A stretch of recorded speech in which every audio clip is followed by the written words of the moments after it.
Here's integrated 3. It's 11-120, letter C. So you can see that we have a triangle. It doesn't have any right angles. So you're going to have to use law of sines or law of cosines to solve that. I started using law of sines because I had this pair right here, but I don't have another pair, so I can't really do that. I got out the law of cosines and started doing that, and it was a little interesting. So I called this side angle C and side C, and then those can be A and B. And you can just follow this. I just plug my numbers in there. It turns out that B, or I just called this B, B is X, and the cosine of 120 is negative a half.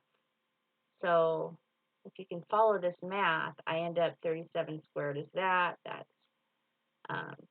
40 times X times a negative half. So that ends up being, because a negative and a negative, that ends up being a positive. And then I realized, oh, it's a quadratic. So then I got the 1369 over to the other side, did some rearranging to get it into quadratic form. And then, of course, I don't want to try to factor that. So I got out my quadratic formula. So A is 1, B is 20, and C is negative 969, and I showed all my work.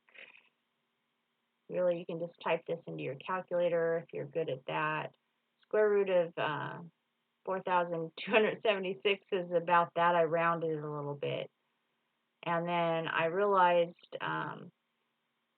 negative 20 minus that is going to give me a negative answer, and I can't have a negative side of a triangle, so I only use the positive one. And that's it. That's X.